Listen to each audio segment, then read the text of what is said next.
friends. Welcome to episode 71 of School Librarians United. I am your host, Amy Herman. This podcast is dedicated to the issues and challenges school librarians face every day. As a school librarian, currently in my 13th year, I found myself asking the question, where is the podcast that will help me do my job? I wanted a podcast which addressed the nuts and bolts of running a successful library program. I don't claim to have the answers, but I hope that this is a platform to share resources and exchange ideas. Now is a perfect time to mention that all the ideas and opinions expressed in this podcast by myself, by my interview guests, and our listeners who contact the podcast are our own and do not reflect those of our school districts. When incorporating research, I always make sure to cite my sources. So whether you are a novice or a veteran school librarian, this podcast is something for you. I'd like to extend a special welcome this week to listeners Jennifer in Georgia, Leslie in Michigan, Robin in North Carolina, and Lori and Christina in New York. I welcome you and all listeners to reach out with your feedback, questions, and episode suggestions, either on Facebook, Twitter, or the email address schoollibrariansunited@gmail.com. If you include your mailing address, and it will have to be a home address, as the vast majority of us are at home these days, I'll be sure to send you a podcast sticker. And now for today's episode, Boosting Circulation, and my interviews with Chelsea Groustra and Christina Zimmerman. It seems odd to be discussing this topic while most of us are sheltering in place under a lockdown and our schools and libraries are closed for the remainder of the year. Truthfully, though, the conversations I had with Chelsea and Christina didn't make me sad. Rather, I'm filled with ideas and inspiration for what I hope to do once our schools and libraries reopen. I hope that you envision your space, your collection, and your students while you're listening.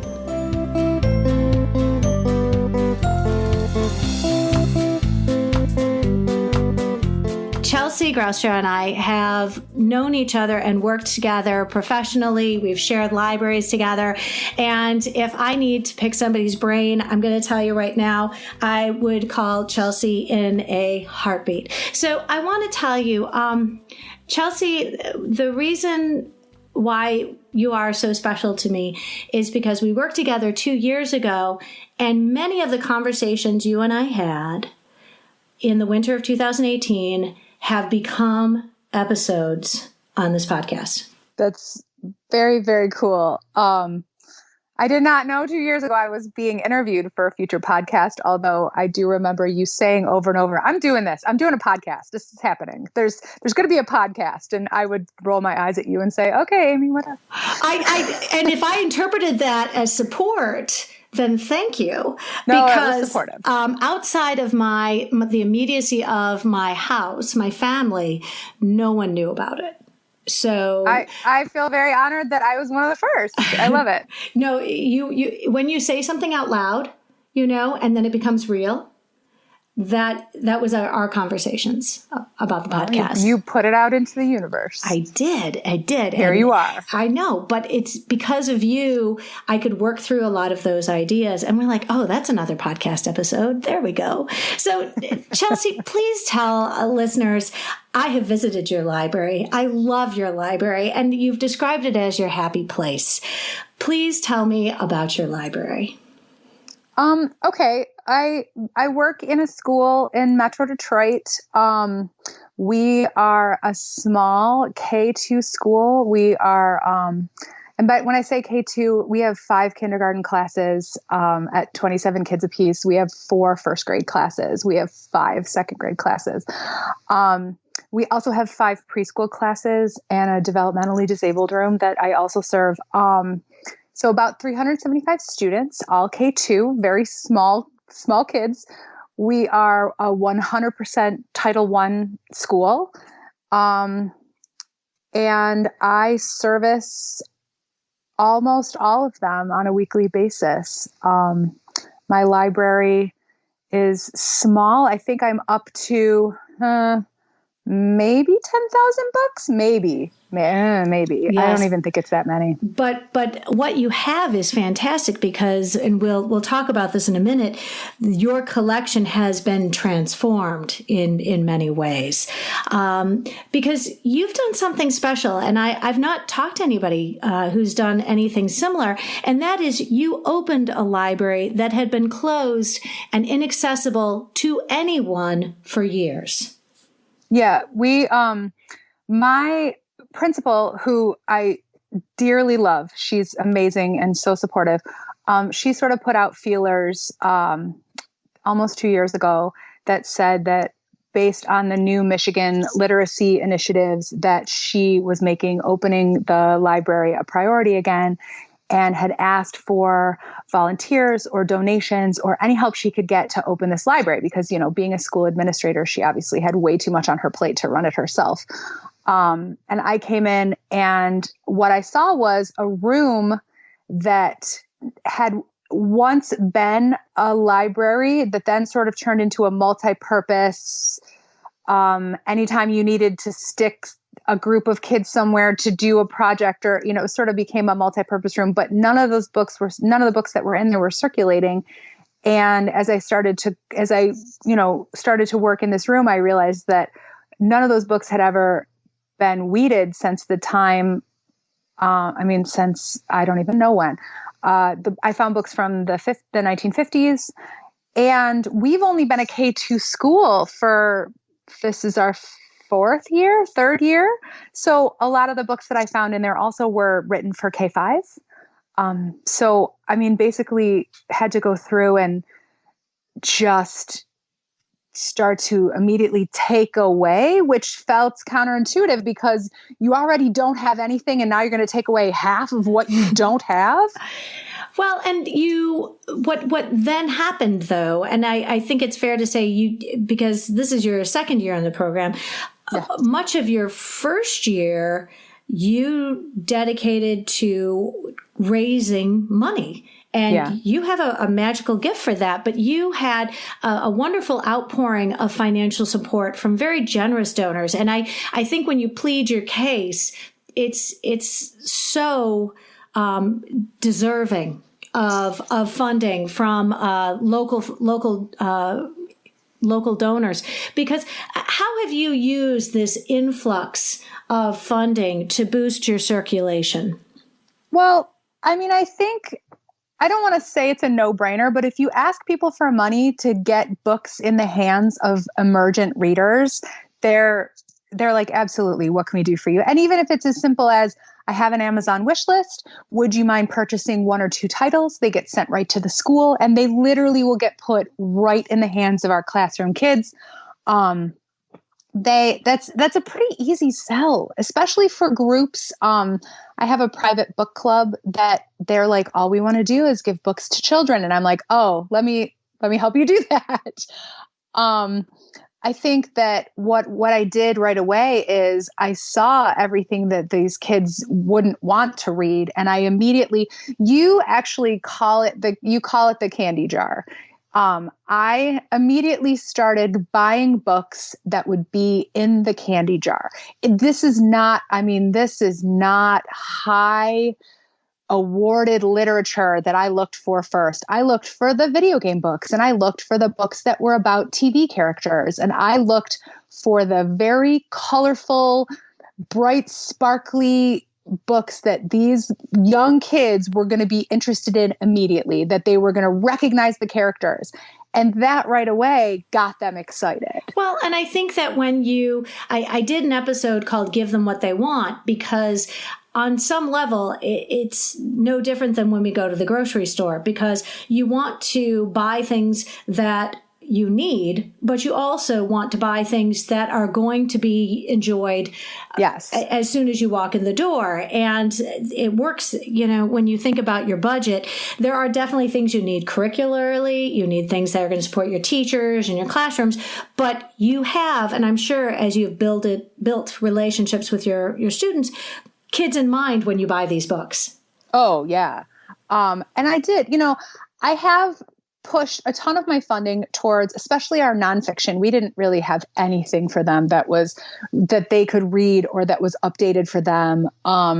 So I wrote a grant, and my grant money is going all towards nonfiction and all towards socio-emotional learning. I started buying for diversity.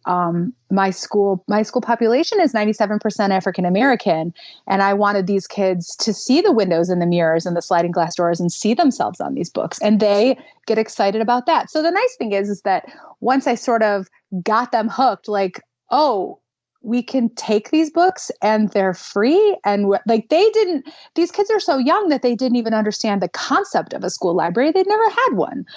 So once I got them interested in, yes, you can do this, then I buy what you would consider the vegetables at the grocery store. Yeah. And I'm not to say that those books aren't fun too, but get them hooked and then start feeding them the healthy diet. Well, and I gravitate towards nonfiction. It's an easy sell for me. I find, and I did an episode just recently about nonfiction, because when it comes to getting kids to read, sometimes nonfiction is an easier sell. There's less of a commitment. It's not generally gendered. You don't have to worry about books that, oh, those are girl books, or, oh, those are boy books. You're like, no, it's nonfiction. These are everybody books. Shark books are for everyone. Yeah. Well, and so are cookbooks, and so are how to draw books, and so are origami books, and so are joke books. And so I have that bias, because I found that when I buy nonfiction, I nail it. Like, I have readers who will grab those books. I can't say that about fiction all the time. I can't say that every fiction book I've ever checked out has gotten you also have the benefit, though, of having up to 5th grade readers. I mean, the problem with nonfiction for K-1-2 readers is that they really, really are emergent. So, like, a good example is those Scholastic Blast-Off Reader books. Those are perfect for my age level. But if you start to flip through them, I mean, there's not a lot of information. Like, those aren't research materials. Those are books that are just capturing their interest. Sure. No, it's true. When it comes to research, the nonfiction that I buy tends to be more of the grades 3 through 5. You're absolutely right.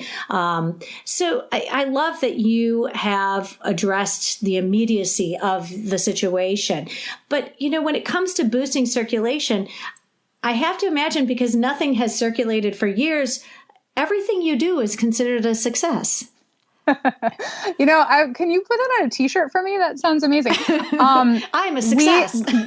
Yes. We went from 0 to 100% right away. I mean, that we opened for circulation, a year ago, actually March of last year. It took me from November to March to get the library to a point where we could circulate books and that they would, maybe even come back.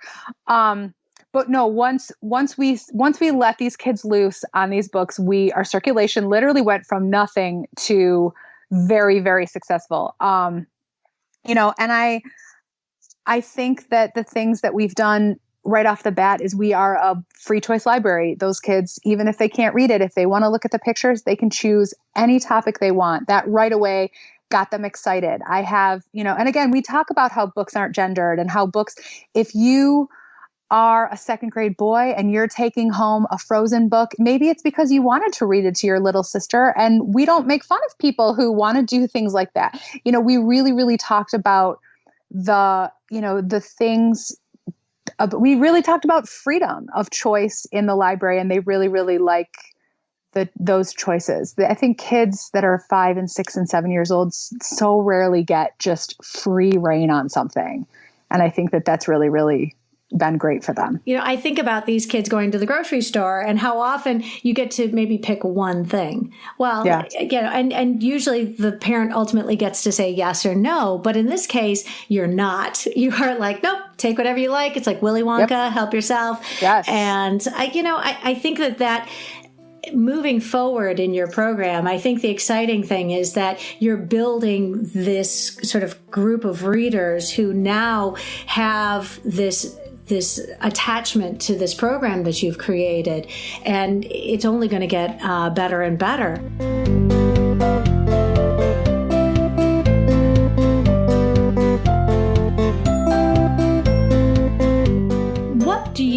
think is the key to circulating as many books as you do each and every week? Well, we started out with everybody being allowed to take one book at a time, just because it was such a pilot program that I didn't want to, I was nervous about loss. This year, my kindergartners and my first graders take one, unless, of course, the teacher wants some to leave in the classrooms. And some of the kindergarten teachers do that. They take a stack and then they use them as centers. But as far as books that go home, they take one apiece. My second graders get to take two. And generally the rules actually, I mean, I can talk to you about it because the rules are the same as what we used to do. They can't have two dog mans. You can have a dog man and something else, but let's leave the dog mans for other people. Don't get greedy. But I also think that one of the things that you and I used to do was pull out as many books as you can and put them up on the top of the shelves. Pull out as many books as you can and point them out as you're talking to these students, as you're reading to them. I have a theme shelf that changes every couple of weeks. And I always make sure to point that out to the kids. It's got lights around it. It's usually got a cute sign.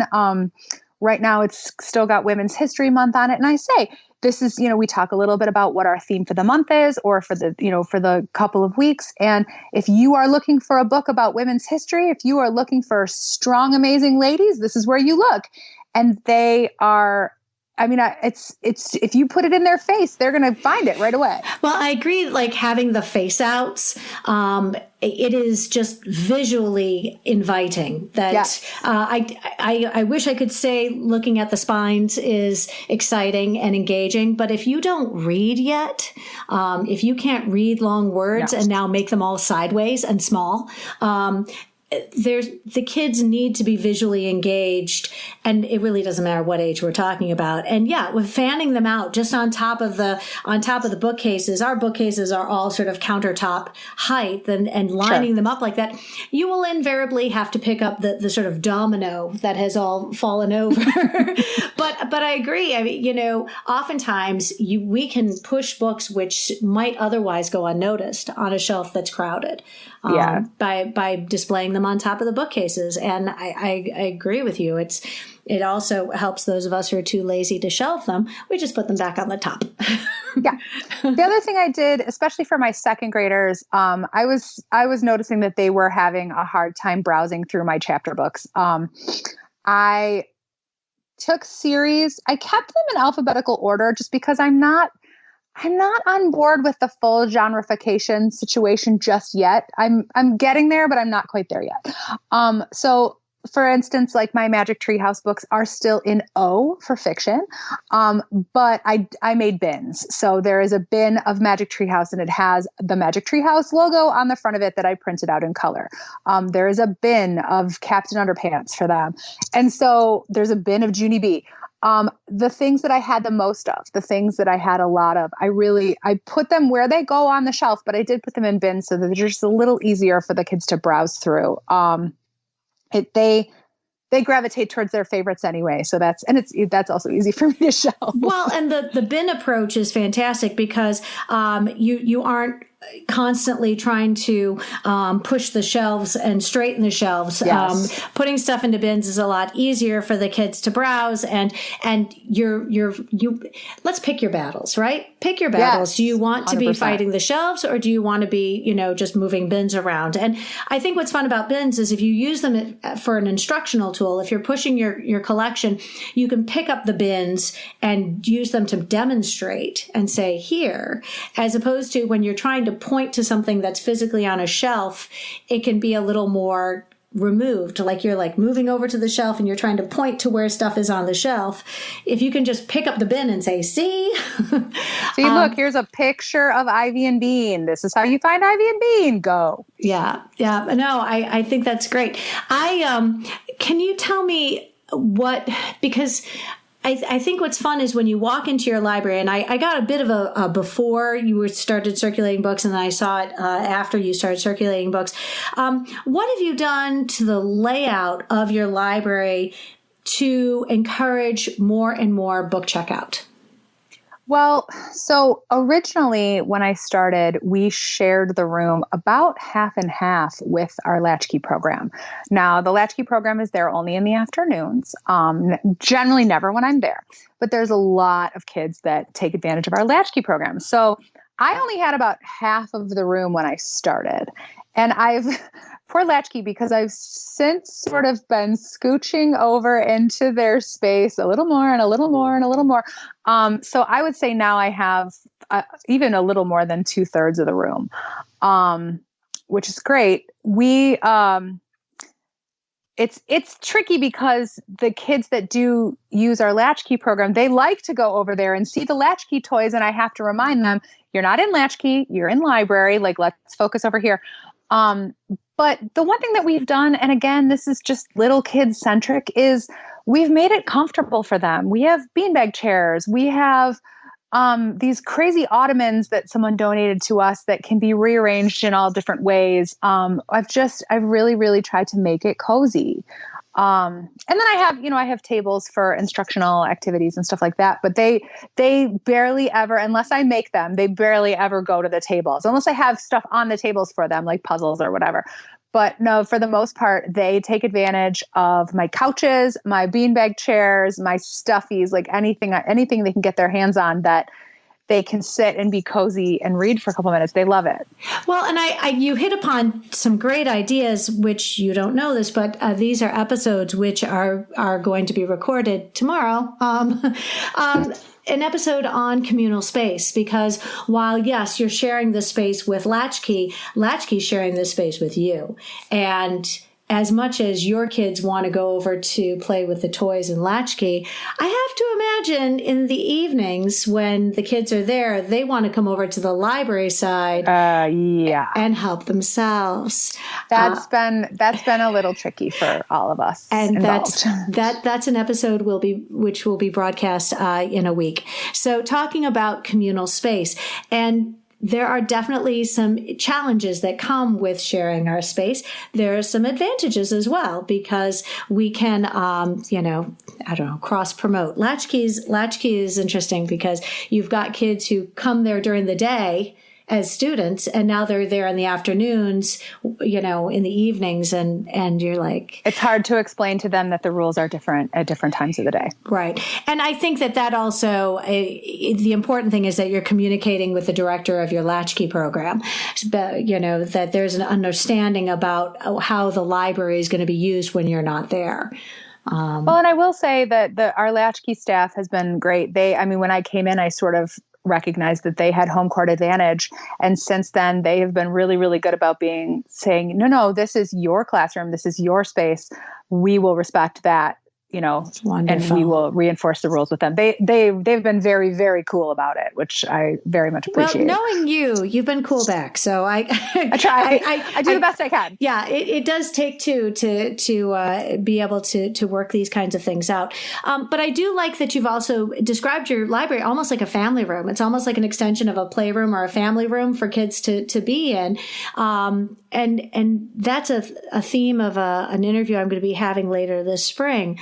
And the feel of the room, which really does encourage kids, and it makes it very inviting and less academic.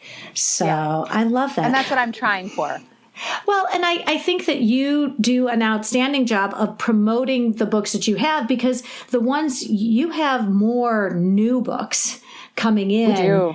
And tell me a little bit about that, because when you're sitting in front of kids and these brand new books have arrived, which you've, picked out for them. How are you exciting them about the things that you've, gone to the effort of raising that money and now opening and showcasing this library for them? Well, they're very funny. The kids that get into the new books right away, they love the idea that they're the very first person at our school to take it home. They love this idea. But then they also know, especially my older kids, they know where I put the new books when I get them. I have a little new books shelf, but then sometimes I'll stick a random Dog Man in with the other ones that's brand new. And it's almost like a little treasure hunt. Or I'll tell them if I'm reading or if we're talking about a lesson, I'll be like, you know what? not a lot of you have seen our animal section lately, but you should definitely walk over there and see what's going on, because there are some things that you've never seen before. And, part of what will be exciting when we do go back to school is that I've been processing and processing and processing. So there will be a lot that's new the next time I see my students. Oh, I love that. I think pushing our brand new books it feels like Christmas Day. You just it does. To me, I get so excited because they walk in and you can see their eyes turn to this place where the new books always go. And you can see that they're like, can we just do checkout now and skip whatever else we have to do?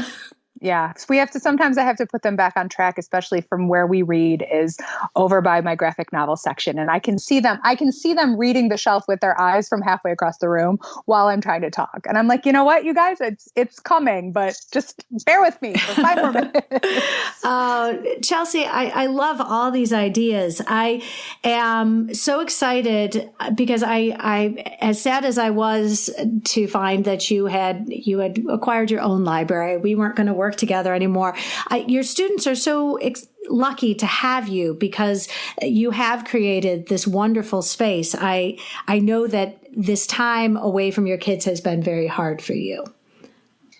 It is hard for me. I want to say 2 things. The first thing I want to say is that my principal, through all of this, through building the library, through starting to circulate, and through this very, very weird furlough that we're having right now, she has been nothing but 100% supportive and amazing. And again, with the hopes that she will hear this, I just wanted to say thank you to everybody who has been so supportive in this little adventure for me.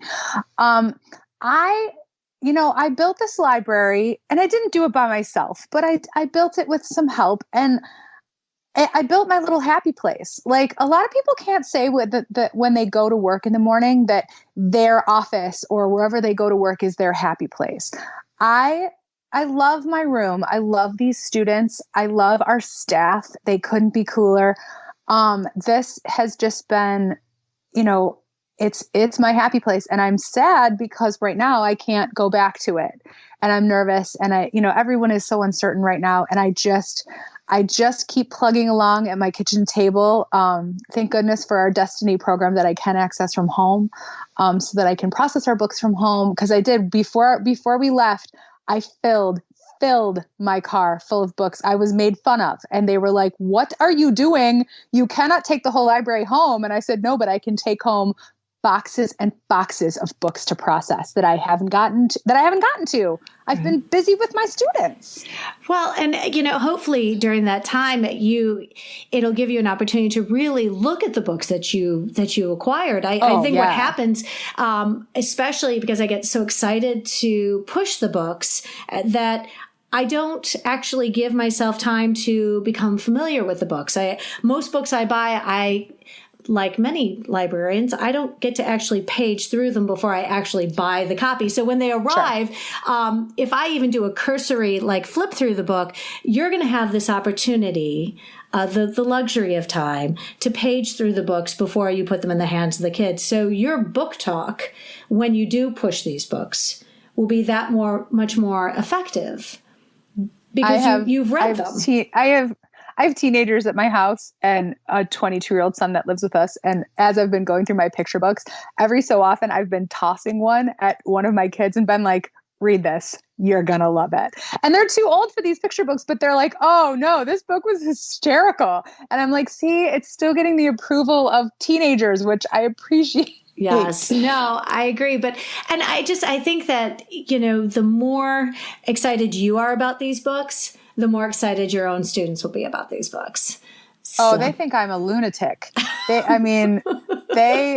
get excited and I show them and they're like, "Okay, Mrs. G, whatever." All right. Well, speaking of lunacy, I would love others to. Nice transition. Yes, we're gonna segue. Watch this. Watch me. All right. So others can enjoy your lunacy as I have. Do share with us where we can find you on social media, please. Well, actually, that transition worked out really well. I will say that my personal social media that I'm comfortable sharing is Twitter. And so it's at Chelsea Madley. So CHELSEA, capital MADLY. And so that's my personal Twitter feed. I sometimes share photos of my library and my students, but only after my district shares them first. I'm just trying to err on the side of caution as far as our privacy and all of that. But yeah, you're welcome to follow me on Twitter. It is some lunacy. I will completely agree with that. Well, I do think that you bring some fresh air to what can sometimes be very overwhelming on the world of Twitter. So, friends, I am sharing with you one of my closest, dearest professional and personal friends, Chelsea Groustra. Chelsea, thank you for taking time out of your day today. Thank you. Can I say one more thing before I go? Please. I want to say, as in accordance to, talking about Twitter, I do want to say that I am inspired by you and everybody out there in my library Twitter and my Facebook groups. I get so many good ideas from all of you that I literally, my to-do list gets longer and longer every day. I really, really do want it all. But I've had to take small bites because I'm only one person in one little library. And so, I mean, I just want to say thank you to everybody out there who puts these amazing and fun and creative ideas out there into the world and are happy to share those resources. It's been, as somebody who is doing this for the first time and as somebody who is trying to build something from scratch in the best way possible for her students, I really, really do appreciate everybody who is out there sharing resources like this. Wow, I can't say it any better. Chelsea Groustra, you are a joy. Thank you so much for joining us today. Oh, thanks. This is fun.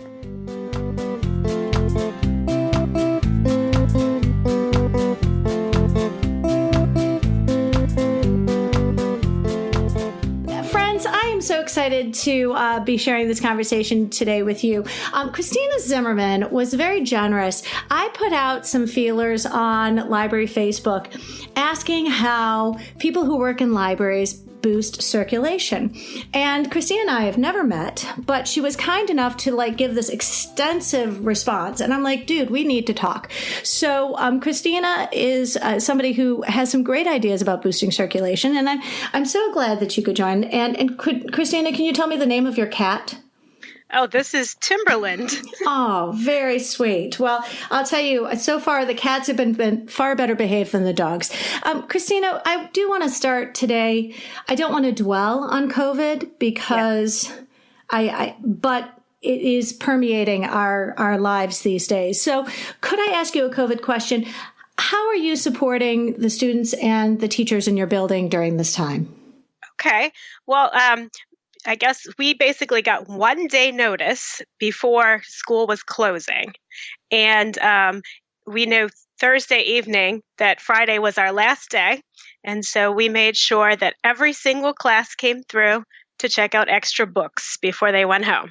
So now we are not going to know what to do with all those books when they get back, but we checked out almost 800 books that day. Wow. And that's a fantastic, indicator of just how much your students love your collection. Can you tell me, have you remotely, now that you're in a remote place and still, important, how are you supporting your people remotely? So remotely, the last 2 weeks have been kind of without much direction, although yesterday we finally started getting direction because we will be closed at least through April the 24th now. I guess we're considered part of the cultural arts team in our school. So we have all been kind of texting back and forth, how are you doing? And then, of course, yesterday, okay, now how do we set up Google Classroom? And where was the link to get the training? And, things like that. So kind of just sharing, remember, this is where you go to get it. And, I'm here to help you if you're having trouble. We'll get through this together. Sure. So that kind of thing so far. So I guess where we're at right now is we have this coming week to kind of get ourselves together. And the following week, we're doing some form of more formal e-learning with our students. Well, and I think you're not alone. I think all of us are sort of building the plane while we're flying it, because Yes. This is uncharted territory for all of us. So give me an idea. Tell me about your library. Tell me, what is your schedule like? I really am curious. Okay. So our school serves children from pre-kindergarten through fifth grade. I think we're close to 650 students total in the school. So getting bigger. It's growing every year at this point. Well, I'm very jealous. What part of the country are you? Because we are shrinking as we speak. Oh, okay. So I'm in Odenton, Maryland, kind of right between DC and Baltimore. Yes, unfortunately, we are experiencing a migration of families because many of the jobs are moving to the southern part of the country. So when you work in the what do they call the Rust Belt in the Midwest, all of a sudden we're losing our enrollment. But so I'm jealous. I'm jealous that you're growing. Tell me, you are an IB school, but it's the primary, the PYP. Yes, PYP. And how is that? How does that? I know that that's its own episode, but I know that makes the demands on the library different.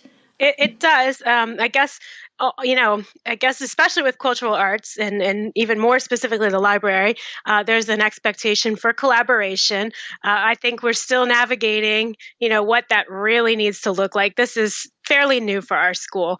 Last year, I think, was our first kind of like full-blown certified year. Last year, our fifth graders had to do a fifth grade exhibition project, which means they have to go and find a topic, that affects the world or their community, and then they have to do research, and then they have to actually figure out options for taking action.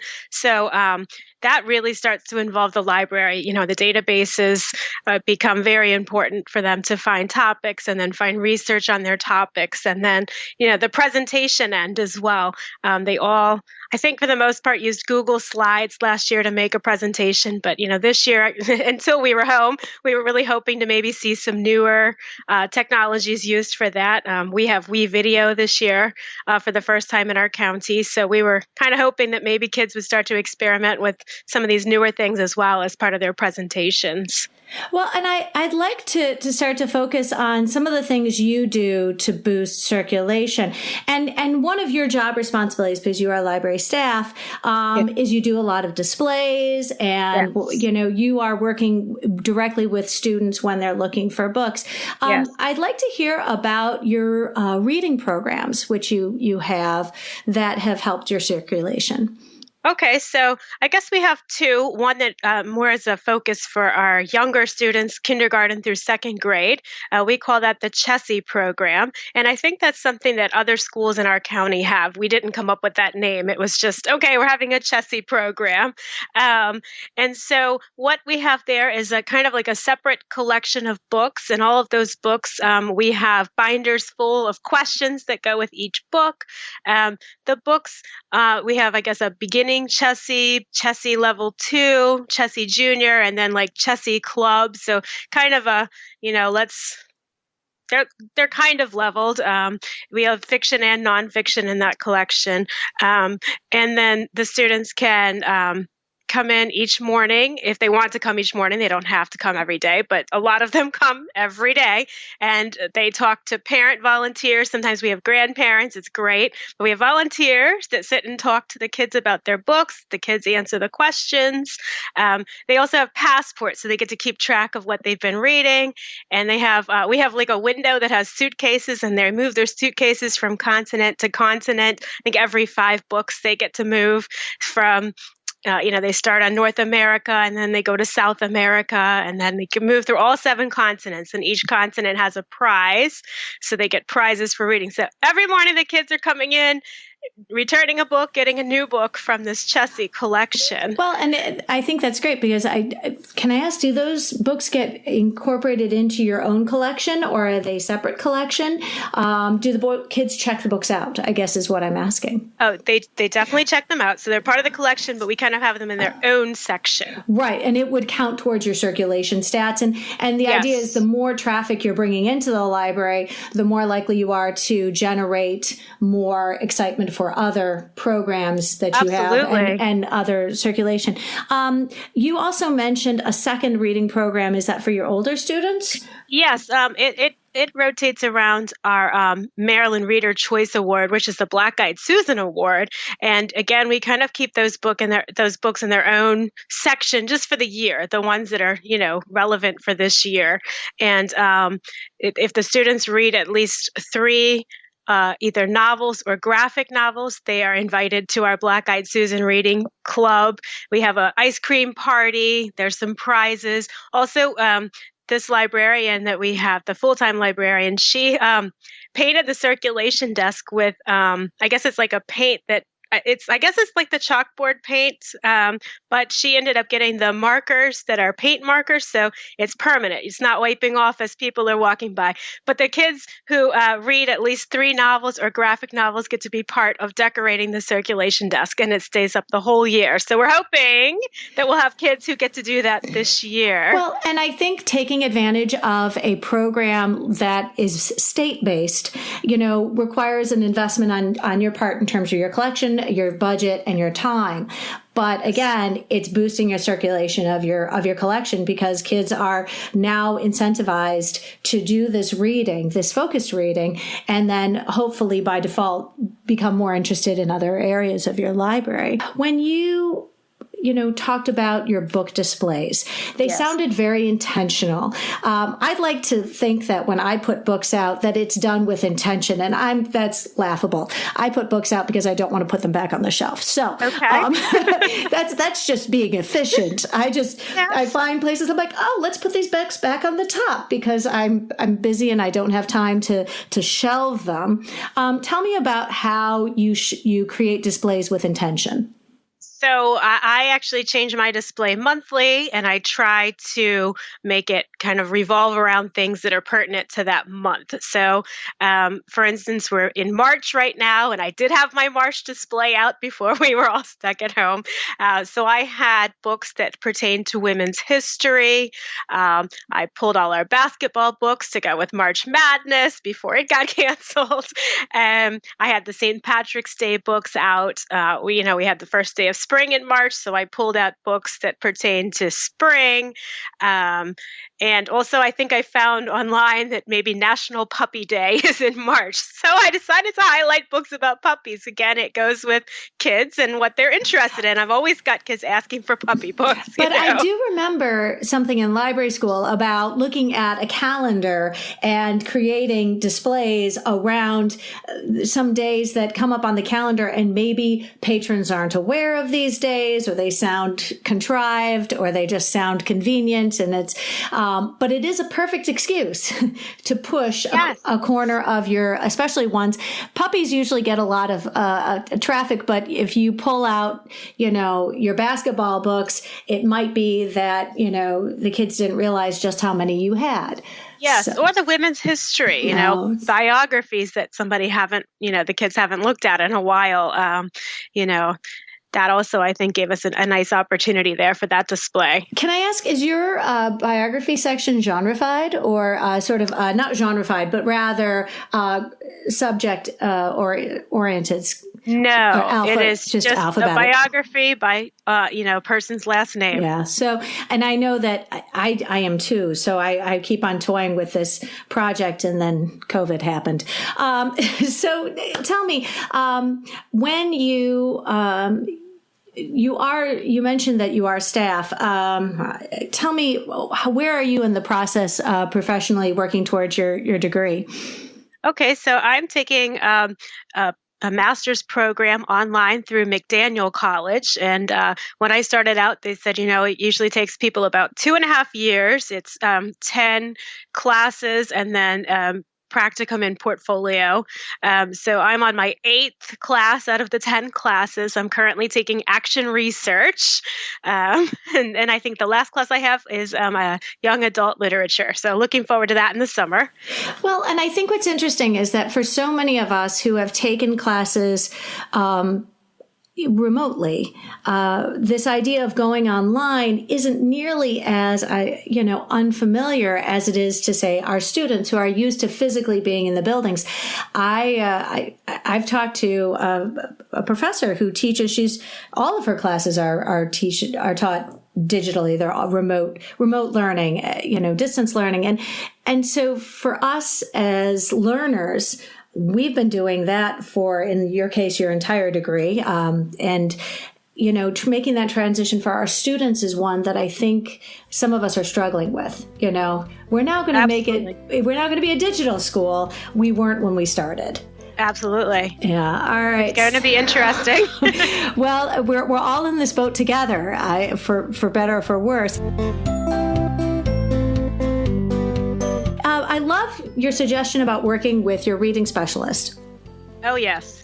Well, can you tell us about how it boosted circulation? Okay, so this year we ended up having 2 reading specialists. We have one who's full-time and one who's part-time, and they came into the library early on in the, maybe the first week of school, and they were kind of asking me, which authors do you have, several books from, do you have diverse authors who have several books? And, at first I was like, okay, let me see how I can answer this question. And finally I was like, what are you trying to do? Let me understand what you're looking for a little better here. And I think that kind of, incited a partnership with them.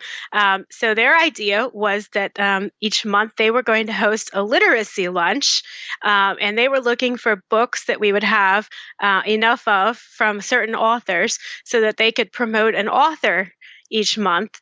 And then if they had the kids who were reading the books by those authors, they were invited to their literacy lunch.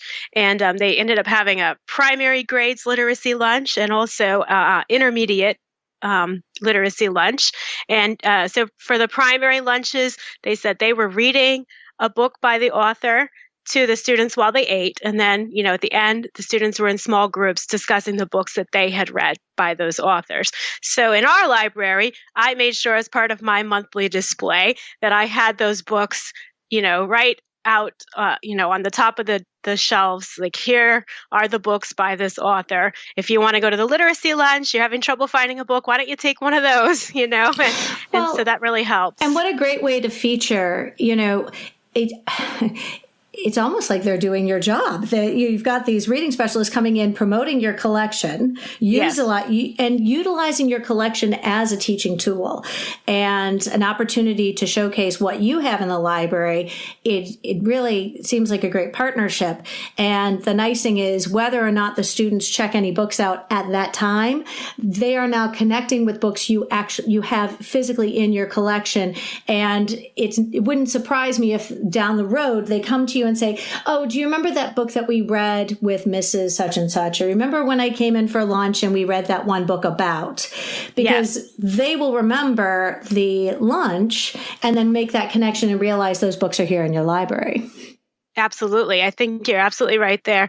And, we're seeing other examples of maybe not right away, that we draw an interest to a book or an author, but, something we're doing clicks, and eventually the kids are like, remember when we talked about this author or that story? Where is that book? So it's happening. Well, and that goes back to building relationships and playing the long game. The beautiful thing about working in the library is you get an opportunity presumably every week during the extension of these children growing up in your school, and you get to build those relationships. Yes. I want to hear about a program that you support that actually happens in the classroom, and it promotes your circulation. Yes, that program I think you're referring to is I call You've Been Booked. And, I found the idea on Future Ready Librarians on their Facebook page, and I believe it's Shannon McClintock's idea. So I just kind of took her idea and tried to make it something that I thought we could work with at our school. So, I tried to use new books that we have as a way to say, hey, we have these new books in the library. I started in October, and I even used the name Booked instead of booked. So it went with Boo for Halloween. And so I think we bought 5 or 6 new Halloween books right around that time. And what I did was I made bookmarks that I attached to the covers of the books. And I make a list of teachers that go on that bookmark. And, I put the first teacher on the list, I put that in the book with the bookmark in her mailbox or his mailbox. And, the bookmark says, if you're going to read it to your class, read it and enjoy it, and then pass it on to somebody else on this list. It's a good way to kind of keep track of where the books might be if they don't come back. And also they kind of have a direction of, I've had it, that these people haven't had it yet. So I'll pass it to one of them. And what we have found is that the students, might get to enjoy it in their classroom with their classroom teacher. But when they come to the library and then they see it on the shelf, they're like, oh yeah, I loved that book in class. I want to get that one. So like these Halloween books are still going home in March because they thought it was great to see it in the classroom. Right. No, I think it's a great system. I'm hoping that you can tell me a little bit about how your library layout facilitates circulation. How do you encourage circulation based on how your library is organized and your collection is organized? Okay. Well, I guess one of the biggest changes that we are bringing in our library this year is we are kind of making a new section that we're calling Everybody Nonfiction. And the way that we started that is we had a shelf kind of close to where our younger students usually meet for their classes on the rug. And we kind of were looking at the shelf and like, well, what is currently there? And, is that even something that those students would be interested in? And, what can we do to make that shelf, since it's so close to where they meet for class, something that's more meaningful for them? And we decided to make that our Everybody Nonfiction section. And it started with weeding our 500s and our 600s, animal science, all these fun topics, and kind of pulling the books that we already had in those sections that would kind of fit the lower reading levels, so that our beginning readers would find things on those topics that, they could take home and they would really start to see the words they already know, and, easy to read with somebody at home, and kind of build their reading that way, but with those nonfiction subjects. And so throughout the year, I've just kind of been weeding the rest of our sections so that we can add to that area.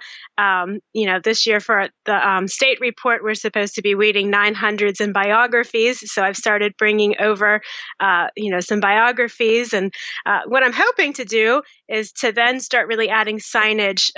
So sure, they're in the 900s, but, are they about countries? Maybe a sign that says these are our books about countries, or, these are our books about famous people, to try to bring it, more to the level of these pre-kindergarten and kindergartners so they can find what they're looking for. Well, I think you touch upon 2 really great strategies, and that is proximity and location. You've got to keep things rather centralized for the readers you're working with. And I know we have a little stage. We have like a little tiered risers. And so in this sort of area, I try and keep all of the books that my littles would enjoy, because it keeps them, centrally, organized. I mean, helps with classroom participate or organization and classroom management, I guess is what I was trying to get to. But I also like the idea of signage throughout your library, because not only is it important for our pre-readers and our early readers, but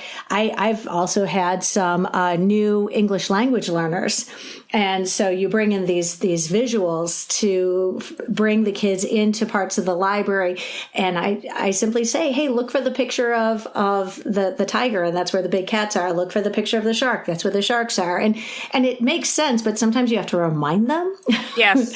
So, well, quite with our signs for this new section, but that is kind of my vision moving forward with it as we continue to weed and add, and then, kind of get it even more organized visually. Well, and it is sort of, you do sort of have to take these one step at a time because, in integrating signage into a space as big as where we work, it doesn't happen in, one collection period. It doesn't happen, before school because you just printed something off on the computer. When you tackle something as large as signage, you sort of have to segment it and realize this is something that's going to happen over the course of months. Yes. So I appreciate you taking this time today. I'll be honest, this is my escape. I love talking about the library, and the fact that I'm not physically in my library every day is really such a loss for me professionally. But I'm trying to use this time to remind myself of why I got into this in the first place and the books that I love. And how are you using this time to support yourself professionally so that when we do return to school and we do return to our students, that you are, you've used this time in a way that helps you as a professional?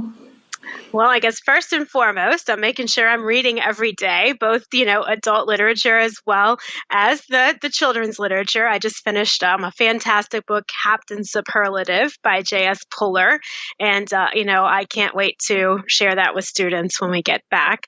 I'm also reading On the Come Up, kind of trying to get ahead for my young adult literature class for the summer a little bit, and am enjoying that one. And it's an important story, not quite for my students right now, but, maybe for students in the future. Also, I have teenagers in the house, so I can keep them reading, which is important.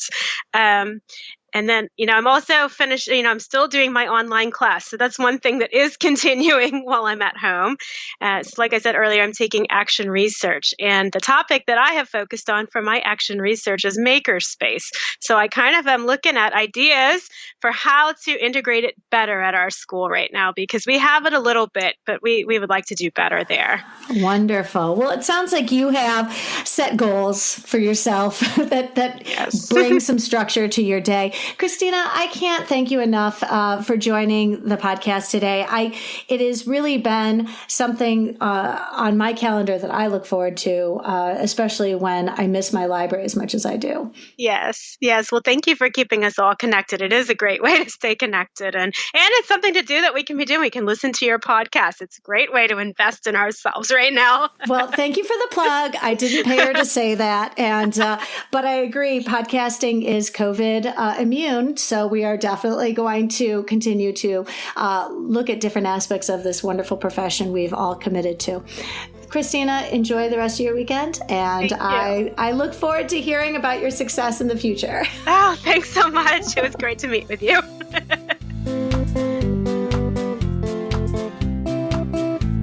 Hi, friends. I realized after Christina and I ended our conversation that I totally forgot to ask her to share her social media with us. So if you'd like to follow Christina on Twitter, her address is Mrs. Z's Library, and that's MRSZS Library. I'm so grateful to Chelsea and Christina for sharing their strategies on the podcast today. I also want to thank a host of Facebook friends who gave me the inspiration to do this episode in the first place. In a way, I workshopped this episode. Months ago, I posed the question, what do you do in your libraries to boost circulation? Chelsea and Christina both went out of their way to provide a great deal of detail, which is how I decided I wanted to interview them for this episode. I am hugely appreciative to everyone who provided feedback. It not only helped me organize my own ideas, but inspired me to create a reflection checklist, which listeners can find in the show notes after you finish this episode.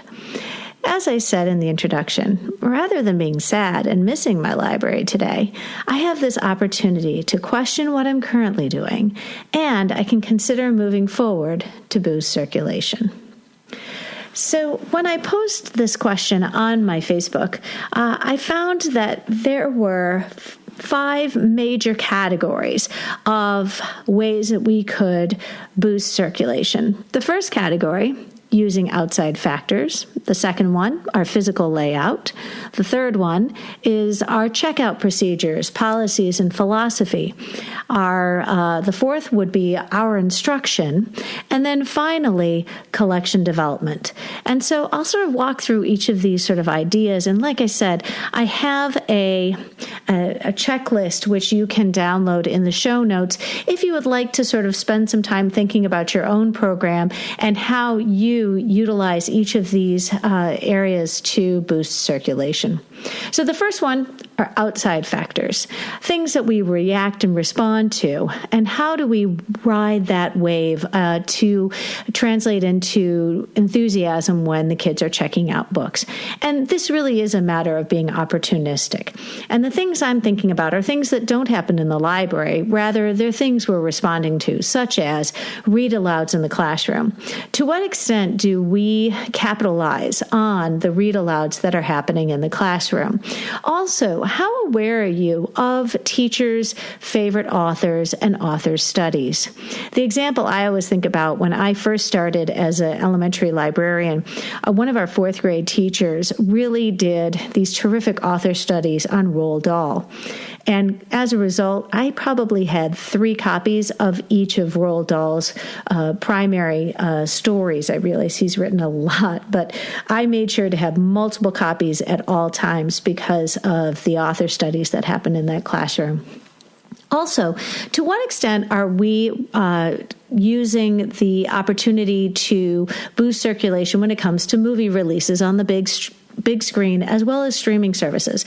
And the ones I'm thinking about are movies that come out. There was Lemony Snicket's series of unfortunate events, at least 2 seasons I know about. This year we had Last Kids on Earth and Timmy Failure, which came out on Netflix. So those are things to think about, because when you can show a little preview during your class time with your students, this is a fun way to boost checkout.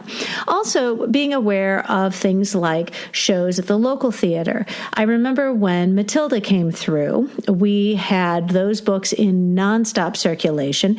Also, when Hamilton came to Detroit, we had a lot of students asking about Hamilton, and as a result, not only did I have some books already for checkout, I also invested some more in other books that kids could enjoy.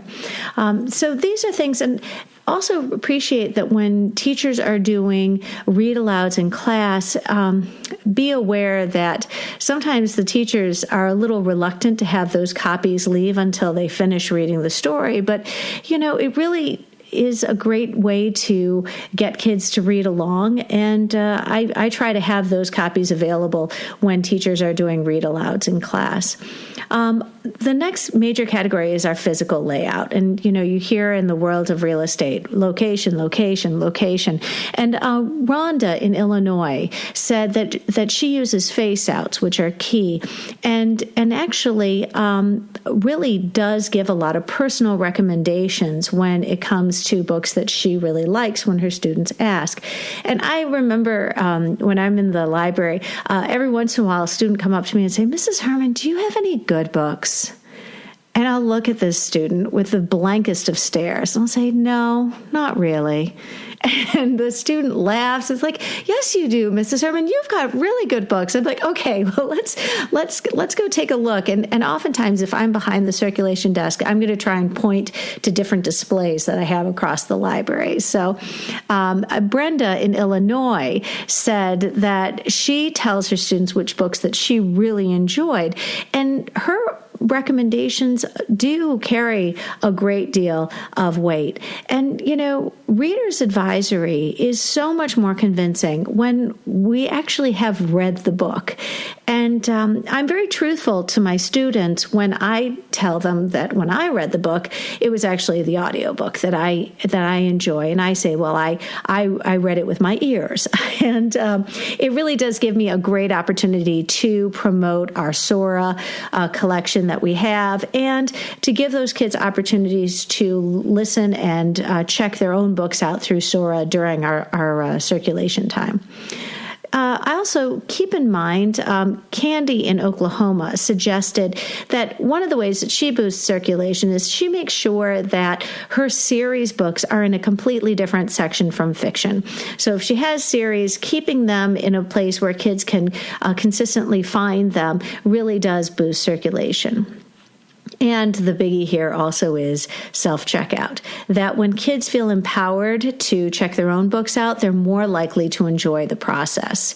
Sometimes that's obviously not possible with your circulation software, but when at all possible, make sure this is something they can do. Another thing is I've also had students run checkout for their class, and that's also a fun thing to do because it gives the kids a sense of ownership and responsibility. Another category that's really important to reflect upon are our checkout procedures, our policies, and our philosophy. And so in this case, I'm going to suggest that if you haven't already listened to Janelle Crocker's episode on Reader's Choice, it's really great. We recently did an episode on Reader's Choice, and that really does translate into increased circulation. Amanda Jones from Louisiana said that it's really important for her that she has her school library open before school and during recess. And Wendy in North Carolina said that she encourages her students checkout with unlimited checkouts. And this sounds absolutely amazing. I would love to be able to do this myself, and I realize for some of us this just isn't feasible. Karen in Illinois said that by enabling holds, students being able to hold certain titles, it's sort of an extra step, but it enables students to feel like they can be excited to come to library knowing that there's a book waiting for them when they get there. Karen from Illinois also suggested going fee-free, that to never overcharge overdue fines and really only charging in the case of a book that's been lost or ruined. And I also want you to consider your own instruction in your library program. How planful and deliberate are you in book talking? And the trick I found is oftentimes my lesson would run late and I wouldn't have a chance to get to book talking, and we just kind of have to fly through circulation and checking out books. But if you do your book talk before you start teaching, you'll find that you always have a lot of excited kids when you finish your lesson and say, okay, let's go check out. Maricela in California encourages her own students to give book talks to their classmates. And I think we can all agree that a student's recommendation oftentimes will carry a great deal more weight than anything that some librarian has to say. Also, be mindful and intentional in dedicating lessons to the organization of your library and giving your students this confidence to look for books by having lessons on giving the kids going through your collection and finding books that they're interested in. And I will include some lessons that I use, and these are clipboard activities. I love giving my kids clipboards. They love them. It's real low tech, no tech, pencil and paper, but they get to walk through the collection and answer the questions. These are usually scavenger hunts and interest surveys. And so I'll put some of these in the show notes. But this is a great way to not only familiarize students with your collection, but get them excited about the books that they want to check out. And I'll encourage them when they're doing these scavenger hunts and interest surveys to grab the books they want. Say, look, if you see something while you're going, you're shopping, just pull the book, put it underneath your chair spot, and we can do a checkout after we're done. I want you to also consider your collection development.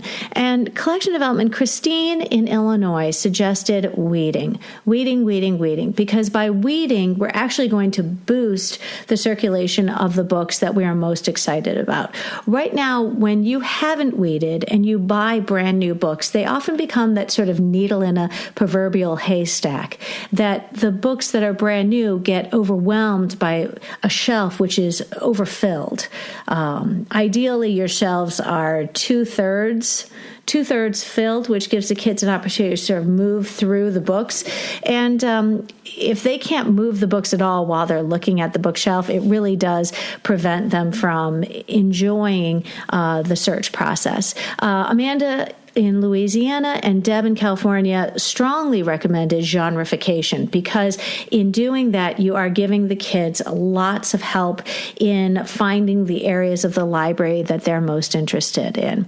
Also, investing in popular titles. And this I go into greater detail in an episode I recorded in my first season called Give Them What They Want. I also want to encourage you, if you haven't, to listen to my interview with Angela Wotecki and our episode called Student Voice. Friends, don't forget to go to the show notes for the resources, and be sure to download the reflection checklist. This will give you a great opportunity while we have a little bit of time and we can think about our libraries. Think about the things that you might want to do to boost circulation in your program. If you found this episode helpful, please share it out with your team, your PLN, and on social media.